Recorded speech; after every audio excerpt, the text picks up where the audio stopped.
বিসমিল্লাহির রহমানির রহিম। প্রিয় শিক্ষার্থীরা, আমরা এখন সপ্তম শ্রেণীর বিজ্ঞান বই অধ্যায় নাম্বার 2 সৃজনশীল প্রশ্ন নাম্বার 1 সমাধান করব। আমরা দেখতে পাচ্ছি সৃজনশীল প্রশ্ন 1, পি এবং কিউ দুইটা ছবি দেওয়া আছে।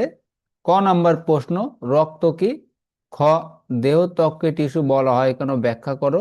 গ, পি চিত্রের অস্থিটি সংকোচন প্রসারণে পেশির ভূমিকা ব্যাখ্যা করো। এবং ঘ নাম্বার প্রশ্ন, কি এবং আর অঙ্গ দুটি পেশীয় বৈশিষ্ট্য তুলনামূলক আলোচনা করো। এখন আমরা সৃজনশীল প্রশ্ন 1 এর ক থেকে ঘ নাম্বার পর্যন্ত সমাধান করব। সমাধান: ক, রক্ত কি?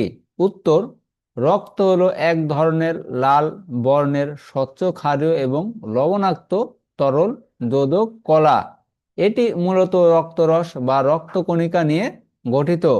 খ নাম্বার, দেহের ত্বককে টিস্যু বলা হয় কেন, ব্যাখ্যা করো। উত্তর: একই উৎস থেকে উৎপন্ন হয়ে একগুচ্ছ কোষ যখন মিলিতভাবে কোনো নির্দিষ্ট কাজ সম্পাদন করে তখন তাকে টিস্যু বা কলা বলে।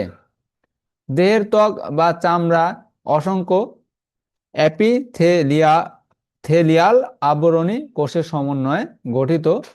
এই কোষগুলো সম্মিলিতভাবে দেহের ভেতরের অংশকে রক্ষা করে এবং সংবেদন গ্রহণ করে। যেহেতু এটি নির্দিষ্ট কোষগুচ্ছ দিয়ে তৈরি এবং নির্দিষ্ট কাজ করে, তাই ত্বককে টিস্যু বলা হয়। গ নাম্বার, পি চিত্রের অঙ্গটির সংকোচন প্রসারণে পেশির ভূমিকা ব্যাখ্যা করো। উত্তর: উদ্দীপকের পি চিত্রটি একটি মানুষের হাত নির্দেশ করে। হাতের এই চলন ঐচ্ছিক পেশি মুখ্য ভূমিকা পালন করে।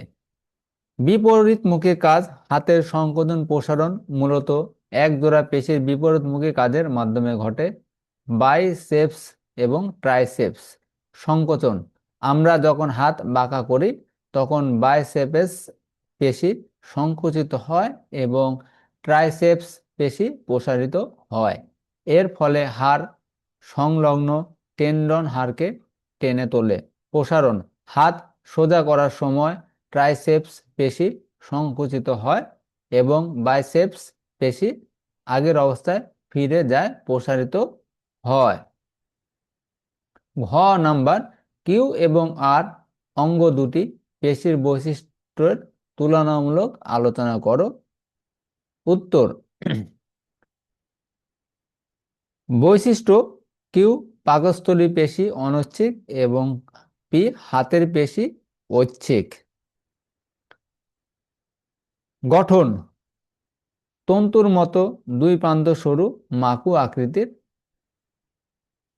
নলাকার এবং শাখাহীন। আড়াআড়ি দাগ: কিউ কোনো আড়াআড়ি দাগ থাকে না, পি স্পষ্ট আড়াআড়ি দাগ থাকে। নিউক্লিয়াস: কিউ প্রতিটি কোষে একটি নিউক্লিয়াস থাকে, পি প্রতিটি কোষে একাধিক নিউক্লিয়াস থাকে। নিয়ন্ত্রণ: কিউ প্রাণীর ইচ্ছামতো নিয়ন্ত্রিত হয় না, পি প্রাণীর ইচ্ছামতো নিয়ন্ত্রিত হয়। অবস্থান: কিউ পাকস্থলী, রক্তনালী ইত্যাদি, পি হাত পা ও হাড়ের সাথে সংযুক্ত। এগুলোই হচ্ছে পি ও কিউ এর তুলনামূলক বৈশিষ্ট্য।